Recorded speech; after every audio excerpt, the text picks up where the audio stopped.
Hello, you're watching the Ruslan Belov channel, and today is indeed a good day. You've probably heard the news that the US has suspended weapons supplies to Ukraine.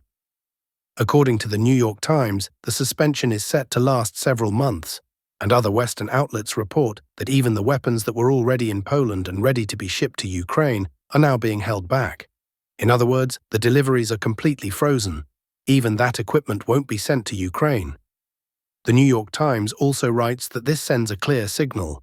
Washington, meaning the United States, is stepping away from the conflict in Ukraine.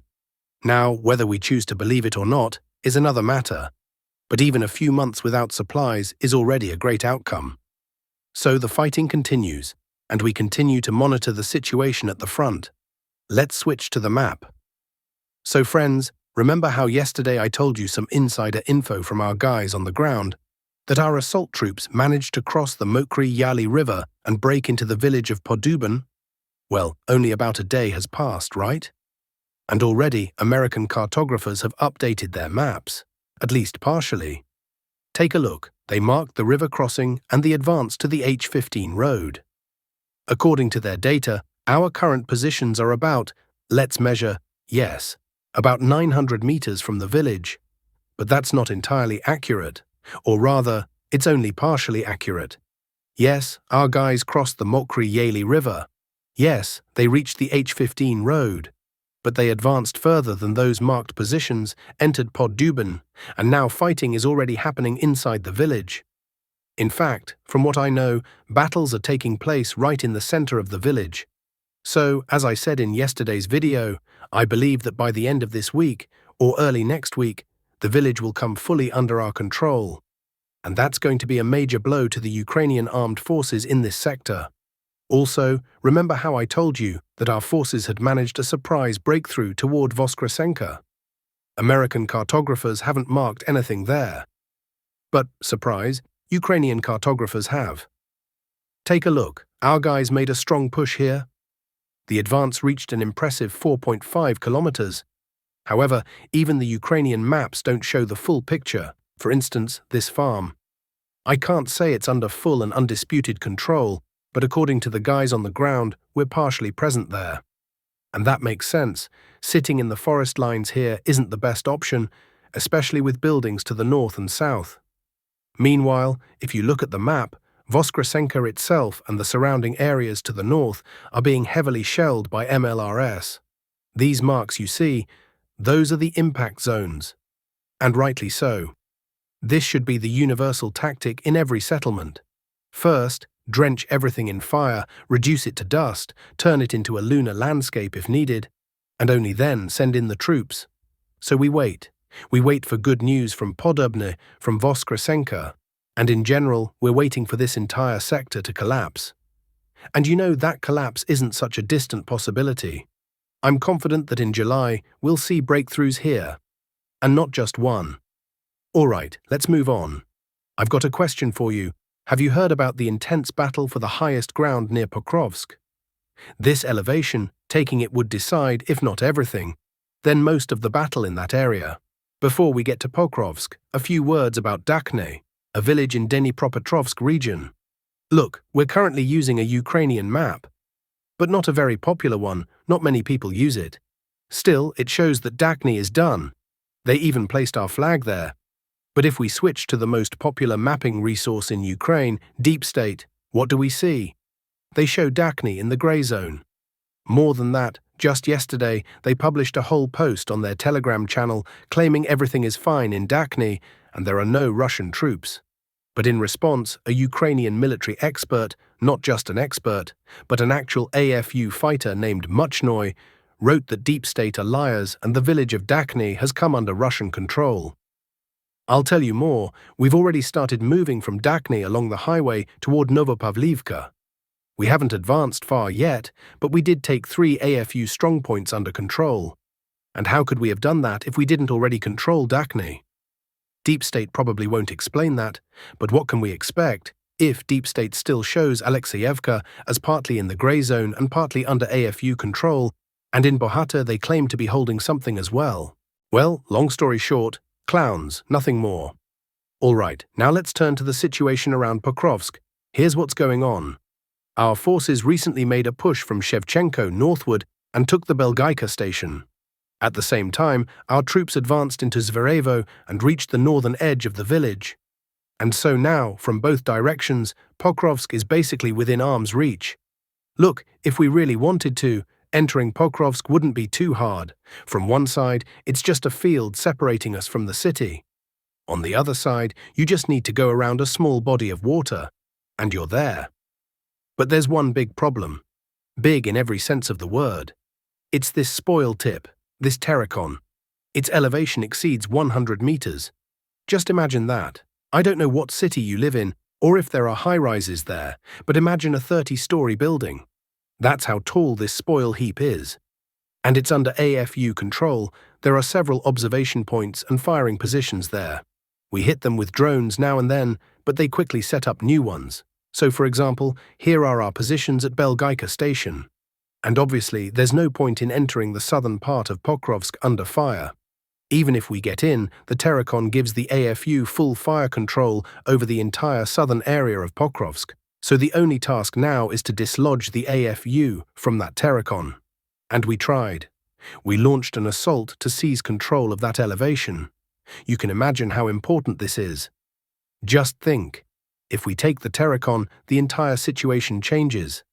Zverevo collapses immediately. Leontyevichi falls, the southern part of Pokrovsk collapses too. All of it comes under Russian control, and the whole frontline configuration shifts in our favor. That's why capturing this Terrakon is of critical importance. Unfortunately, we haven't succeeded yet. The assault failed. But I don't think it was our last attempt. Because without taking this height, the front will remain stuck for months, with no movement at all. So, as the saying goes, the first pancake is always lumpy. But we'll keep watching how things develop. And there's one more piece of news, also a sad one, coming from the Kharkiv region. You know, in Kharkiv, the only mostly positive reports we get are from the Dvorishna sector. On all other fronts, it's either static or worse, we're retreating. With a few exceptions, just recently, a few reports back, we talked about an advance near Stepova Novoselivka. But that really is an exception. Maybe once every month and a half, there's some movement. But in general, the front is stagnant there. Unfortunately, the Ukrainian armed forces launched a counterattack near Zarizov and managed to push us out of the southern and central parts of the village. Only the northern outskirts of Zarizov remain under Russian control. Why is it that there's no forward movement here, and under pressure, we're even retreating? Honestly, I don't know for sure. Maybe it's a lack of manpower, maybe it's command issues, or maybe it's the quality of AFU fighters. After all, elite units are deployed there, like Azov, which is positioned near Zeleny High. Maybe it's a combination of all those factors. But the fact remains, while other sectors of the front are pushing forward, sometimes quite successfully, this entire line is either stagnant or in some places retreating. In the past 6 months, there has been virtually no change here, and where there was change, it was negative. Not long ago, we lost Zeleny High, and now we're having problems in Zarizov. But on the other hand, the Kharkiv region isn't even a secondary direction. It's a tertiary one at this point. That must be understood as well, and it has its consequences. That's just life on the front. In Donetsk, we're advancing aggressively. In Kharkiv, we're mainly on the defensive. Again, with the exception of the Dvorishna sector, where we're also attacking and occasionally achieving results. Now to the Sumy direction, Yunakivka. Reports are coming in that our paratroopers have managed to take Yunakivka after sustained fighting, meaning the Russian advance on Mariino continues. There are also reports that after regrouping, Russian forces resumed offensive operations from the west of this sector. No further details yet. That's all I have on the frontline situation for now. Now let's move on to political news. The United States has explained the suspension of critical weapons deliveries to Ukraine. This was announced by U.S. Ambassador to NATO, Julianne Smith-Whitaker. The weapons in question had been approved under Biden's emergency presidential drawdown authority for Ukraine. This includes dozens of Patriot interceptor missiles, 155mm artillery shells for howitzers, over 100 Hellfire missiles, more than 250 high-precision GMLRS rocket systems, dozens of Stinger missiles, and grenade launchers. The decision was made by Secretary of Defense Pete Hegseth. The US halted the delivery of missiles and ammunition to Ukraine due to concerns about the state of its own military stockpiles, according to media reports. The suspension could last indefinitely, at least until a full review of weapons depots is completed. American stockpiles have been depleted after years of supporting Ukraine, military operations in the Middle East, fighting the Houthis in Yemen, and defending allies from Iran. Some of the weapons had already been shipped to the region, but their transfer to Kyiv has now been stopped. In response, Ukrainian MP Mariana Bezula wrote that the US is no longer a true ally of Ukraine. Meanwhile, the IAEA has lost track of enriched uranium in Iran. After US strikes, over 400 kilograms of enriched uranium vanished from the agency's radar. We have no information about its current whereabouts. Our job is to account for every gram of uranium, stated IAEA Director General Rafael Grossi. At the same time, Grossi believes Iran could resume uranium enrichment in the coming months. The US strikes caused serious, but not complete, damage to Iran's nuclear facilities. That's how Trump handled things. Before the bombings, centrifuges and uranium were under constant IAEA, effectively US, oversight. After the strikes, enrichment may resume, and the uranium's location is now unknown. By the way, Trump claimed that Iran may have another nuclear site. We knew they had many facilities, possibly 3 main ones, and maybe another, he said in an interview with Fox News. According to Trump, the US could lift sanctions on Iran if Tehran pursued peaceful policies. Yes, I'd lift sanctions. That would lead to big changes, he concluded. French President Emmanuel Macron, in a phone call with Iranian President Pezeshkian, emphasized the need to restore the IAEA mission in Iran. But why stop there? Iran is essentially one big nuclear site. Meanwhile, in Germany, there is growing interest in gaining access to the nuclear arsenals of France and the UK. This was stated by CDU-CSU bloc leader Jens Spahn in the Bundestag. Despite the presence of American nuclear bombs in Germany, he said that's not enough in the long term. Europe must become capable of deterrence. There needs to be a conversation about German or broader European participation in the French and British nuclear arsenal. Another possible solution would be the creation of a European nuclear umbrella. France, however, is unlikely to allow Germany direct access to its nuclear button.